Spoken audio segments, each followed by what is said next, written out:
Hello bellezas, welcome back to my channel, or if you are new here, just welcome.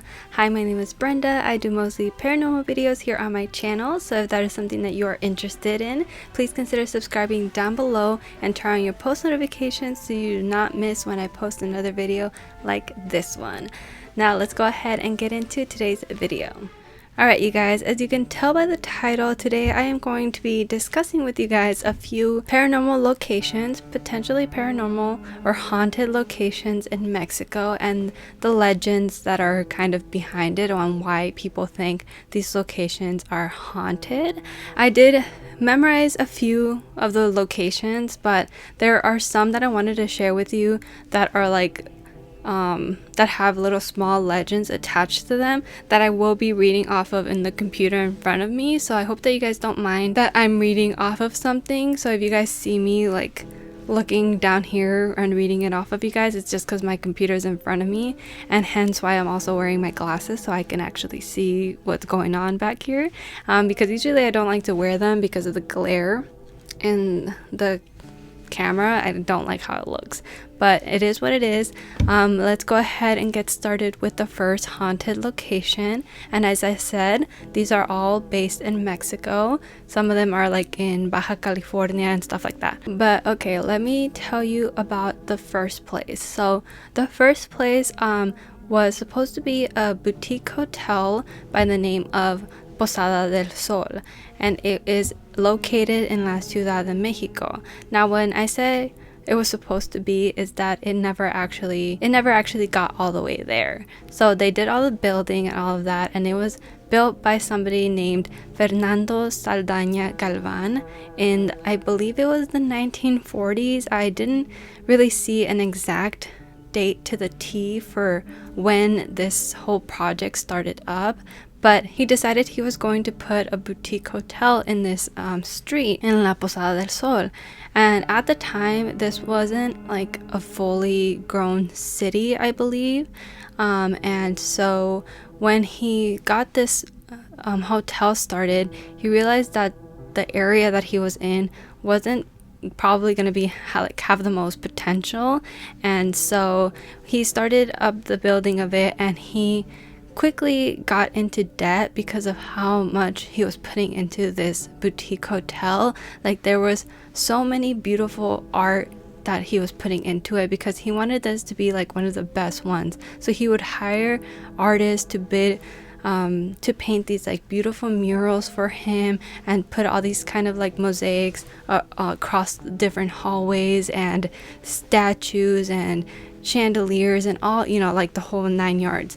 And so he collected a lot of debt really quickly, and it is said that he ended up committing suicide supposedly in this hotel, and some other sources say that he just died of old age. So it's not really confirmed which one it was, but either way, Fernando died and he left this hotel. The reason that people think that there's some weird stuff going on here, it's speculated that this is a Masonic, like that there's some Masonic aura, which I don't personally know exactly what like a Masonic location is or anything like that, but it has to do something with the Freemasons. I know the gist of it, and that they do like rituals and the new founding leaders or something like that. Don't quote me on this because I really don't do my research on the Freemasons, because it kind of like scares me to just think about this whole group of people who like they just see themselves higher than everybody else, and they have all these rituals that they do to keep their status and all of that. But they think that this building was actually just a facade to perform these rites or hold these gatherings with the Freemasons in these buildings. So they think that Fernando had ties to that. And on top of just that in general, and that being one of the main reasons why they think it's haunted, there is also a legend of a little girl dying there in the 70s. And this was back when the hotel was used as an institute of development, I think is what it was. I don't really know. It was in Spanish, and I couldn't find like the exact translation for it that made sense, but it was for like rural housing. I could have a hard time saying that, but it's basically said that this little girl was in like a little nursing ward where they took care of the workers' kids, and she went missing from where they had all the kids. She ended up wandering off somewhere, and then a few hours later they realized that she was gone, so they went and looked for her everywhere. They couldn't find her anywhere, and finally they went to the basement where they found her body hidden in one of the tunnels in the basement, and they had no idea like how she ended up dying. Like maybe she fell down, she hit her head, but there was no clues as to what exactly happened to her and how she ended up in one of these tunnels and then dying. So what's really creepy about this location is that it is in like decent shape and it's beautiful. Like they have so many gorgeous areas in this boutique hotel, and it has like this lingering feeling of something bigger going on there, you know, or something that had gone on in the past. And I thought it was really intriguing, like this little story with the little girl as well, because there's a little mural for her in the basement where they have like this little table, and I'll be showing you guys as I'm talking. There's this little table with candy all over it, and there's a little picture of a girl as a depiction of what this little girl might have looked like. I don't think it's the actual girl, but there's like a doll and this really creepy ball that when I saw the picture of it with the smiling face, I was like, ew, I don't like that.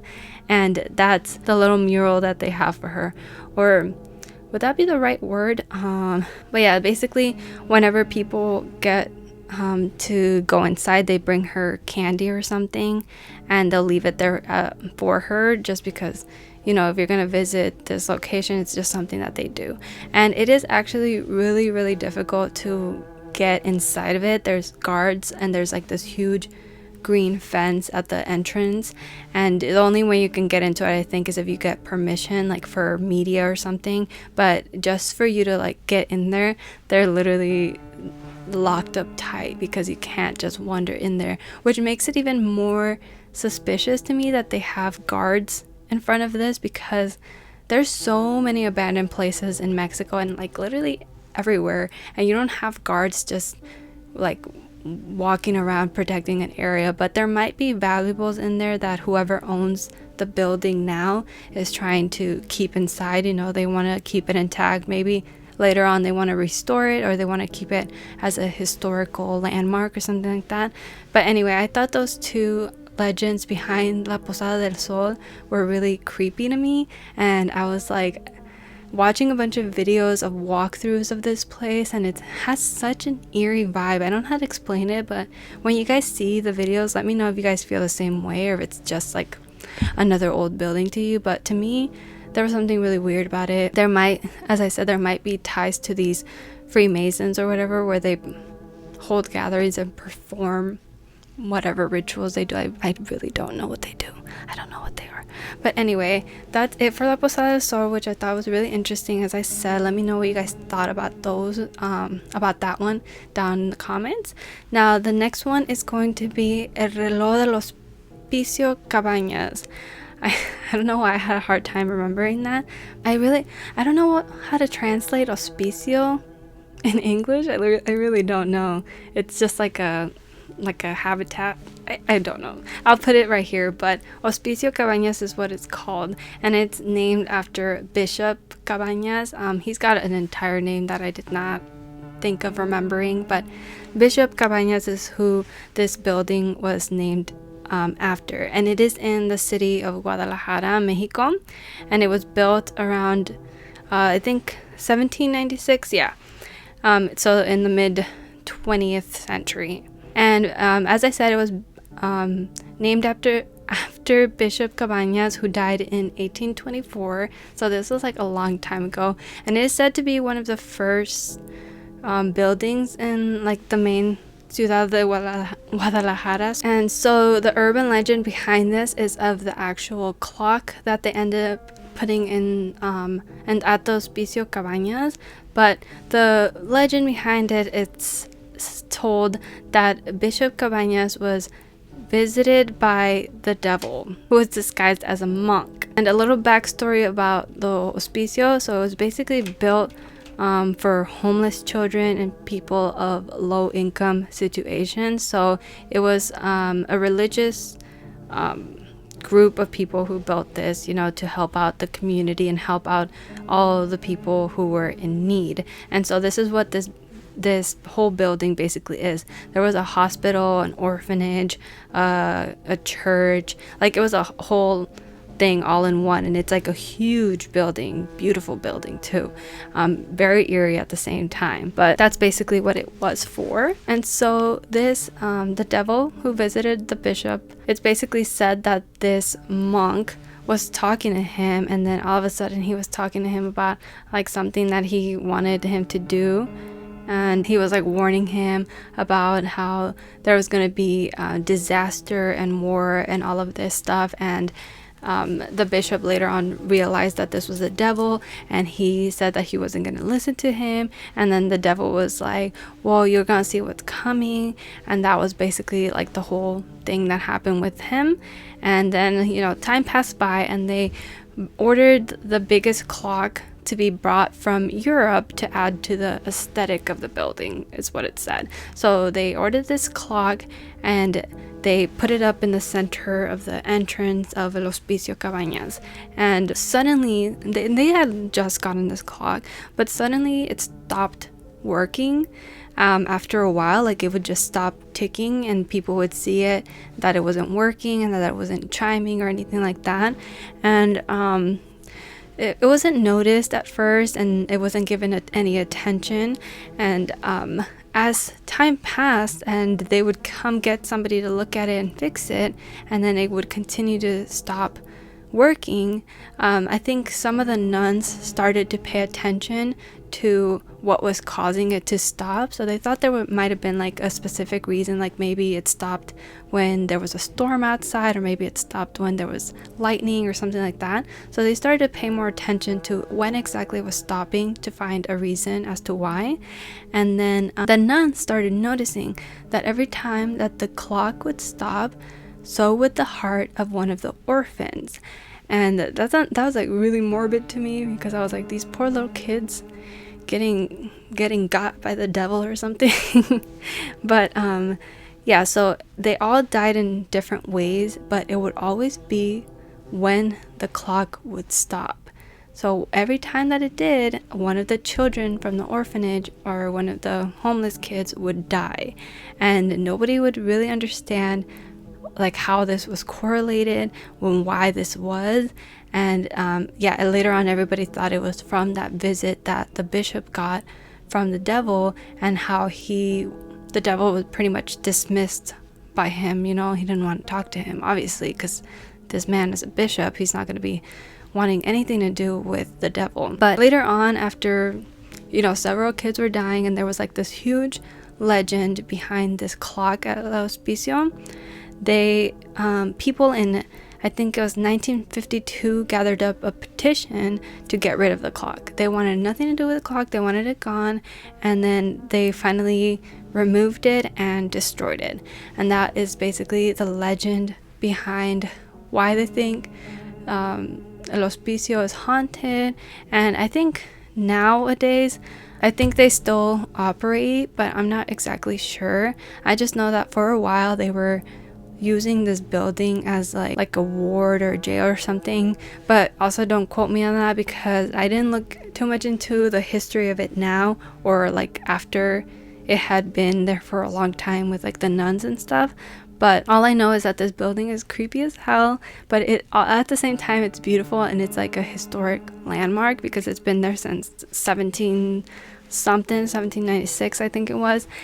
And I just thought it's scary, and like the whole thing with the clock and everything, and those poor kids, if it was actually like true that these kids are just dropping every time that this clock stopped, I'd be like, yeah, we gotta get rid of it now. But they got rid of it until 1952, so maybe they didn't have kids there anymore. So maybe they had turned it into something else later on. That's basically the gist of that one. Let me know your thoughts on this one and if you've ever heard it before. I thought I would include it because, as I said, it's really interesting, really cool, and it's Guadalajara. I'm from Guadalajara. I love that city. Okay, never been, but I love it. Okay, now let me toss my notes aside. As I said, I had some more that I wanted to read to you guys from here, and this one is from Baja California Sur, and this one is of Colegio Salvatierra. So this one is in Santa Rosalia, Baja California Sur, as I said. And so this is a colegio, so a school, and it's the reason that people think it's haunted is because, according to the legend, there was a student who was a small child who used to play with marbles in the girls' bathroom. One day he accidentally swallowed a marble, which choked him to death. This is actually one of my biggest fears of like when I would babysit. But anyway, after teachers took out the body, girls who would enter the bathroom have said that they heard noises of laughter and a child playing with marbles. And some have said that they have seen marbles roll into the bathhouses. Girl, what? That's so sad, first of all, but also so scary. I would be like, no, I'm never going to the bathroom in this school. Hell no. But poor baby, he died. That's so sad. But I thought that one was interesting too. I didn't take a look at what the colegio looks like, but I'll show you guys some pictures of it, obviously, as usual when I'm talking. Let me see what else I have for you guys. Oh, this one was interesting. This one is the Mapimi Silent Zone, and this one is in Bolsón de Mapimi in Durango. And it's a legendary site of paranormal phenomena. Allegedly, orbs and a tall blonde man appear on the site. There are also several alleged ufological phenomena, such as UFOs and alien-like creatures reportedly were spotted in this site.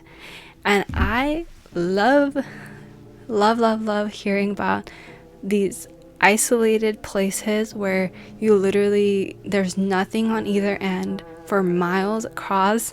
And and this one, I think it's called the Silent Zone too, because if you're standing there by yourself, there's literally nothing else that you hear in the entire desert, and nothing to see for miles either direction as well, and which creeps the hell out of me.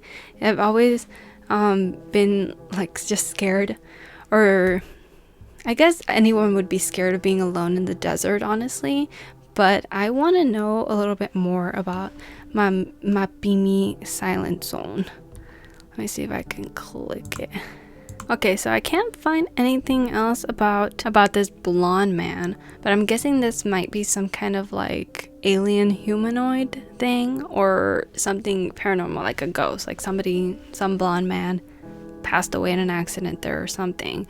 But the urban myth itself is that it's an area where radio signals and any type of communications cannot be received. And this might just be because it's in the middle of buttfuck nowhere, and of course you're not gonna get a bar driving in the middle of this and your radio signal is gonna go peace.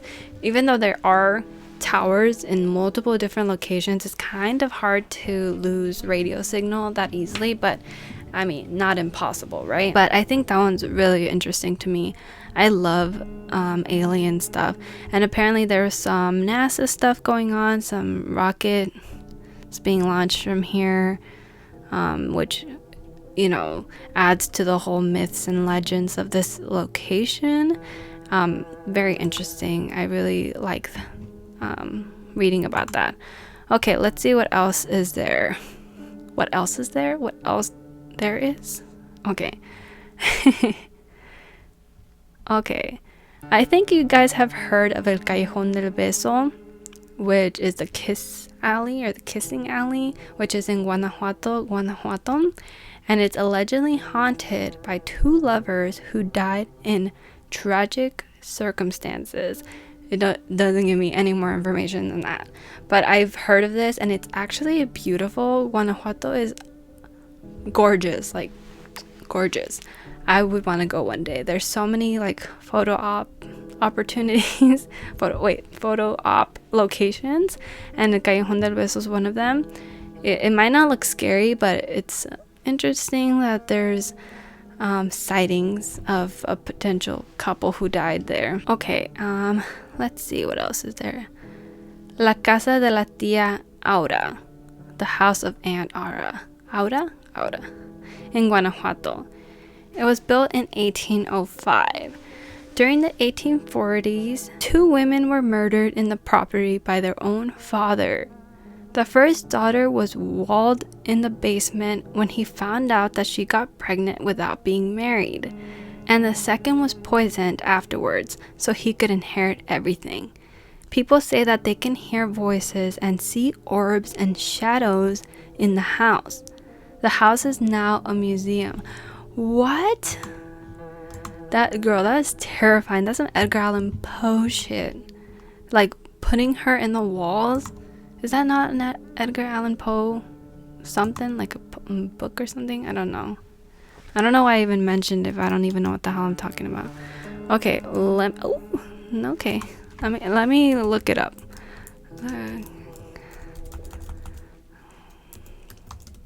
I can't see behind my de la tía Aura, Guanajuato. I want to look at it with you guys at the same time. Let me take a look. Oh, it's creepy. I can't tell what the actual house looks like. They turned it into a museum, but like kind of tacky, as you guys can see with me. What the hell is this? Es escalofriante though. Looks creepy as hell. They have like these mannequins sitting around. Ugh. I do not like that. Ew. These pictures are creeping the hell out of me. Oh god. Okay, yeah, you guys will be seeing all of these pictures. That's creepy as hell. Let's see what it says. It's a museum. I want to know a little bit more about this. Guanajuato es uno de los estados en donde más leyendas de terror se cuentan. Y hoy conoceremos la relacionada con la famosa casa de la tía Aura, en un lugar escalofriante que fue convertido en museo para que los propios visitantes pudieran experimentar solo un poco de las experiencias paranormales que allí se viven. So Aura was the one who built this house. She had a lot of monies. Okay, so I guess la tía Aura had a daughter named Cristina who died due to having a pregnancy that was undesired, I guess. Yeah, so the dad put her in the basement to prevent people talking about them. This man crazy. And then his other daughter was murdered by her husband when he found out that she was the only one left to inherit Tia Aura's money. That's basically the legend of that one, and apparently they had like a remodeling of the place, and the contractors who remodeled it were like hearing different stuff going on in this building.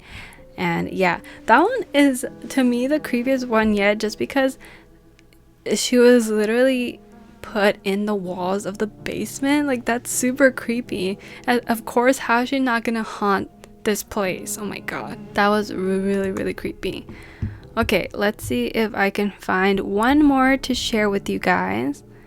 Okay, I feel like I have heard a few stories about the Mexico City International Airport, about how different stuff happened there, but it is in Venustiano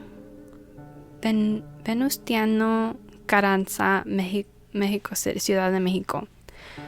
Allegedly haunted by a little girl who often appears to be playing with a ball and interacts with people. She asks asks them to tie her shoelaces and then disappears. Supposedly the ghost was filmed and the video can be seen on YouTube. Also in 2016, a patrolman reported seeing a ghost in the back of an airplane and recorded it on his phone. What? I didn't know about this. Oh my god, if I can find those, I will insert them here so you guys can see them.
Verga.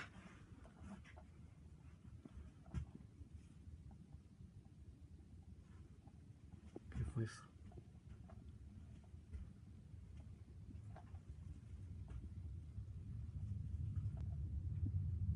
No mames.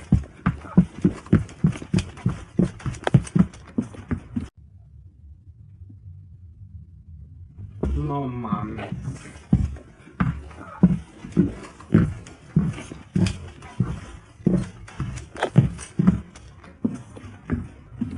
And then I'll go back and watch them too, so I can not sleep tonight. Just kidding, I sleep with my boyfriend tonight, so I'm gonna be okay. But that's going to be the last location. I gotta compose myself real quick. And I'm getting tired of these. I wanted you guys to see my cute makeup real quick before I end the video. But I'm going to do my outro without my glasses. Anyways, you guys don't care. Thank you guys so much for watching today's video. I hope that you guys enjoyed listening about these or learning about these haunted locations, because I love looking them up. I love learning about all these different places, and I love imagining what the ambience was like back then and how things used to be when it was, at its glorious, I don't know what I'm trying to call it, like at its glory moment. Does that make any sense? No, it doesn't. But yeah, guys, anyways, enough blabbering from me. Thank you so much for making it all the way to the end of the video. And before I do end today's video, today's comment shout out goes to this person right here. Thank you so much for leaving a nice comment. As always, I really do appreciate it, and it really makes my day. And if you want to be the next comment shout out, all you have to do is leave a nice comment down below, and that's it. And now with all of that being said, you guys, hopefully I will see you in my next video. Don't forget to stay safe and be kind. Bye-bye.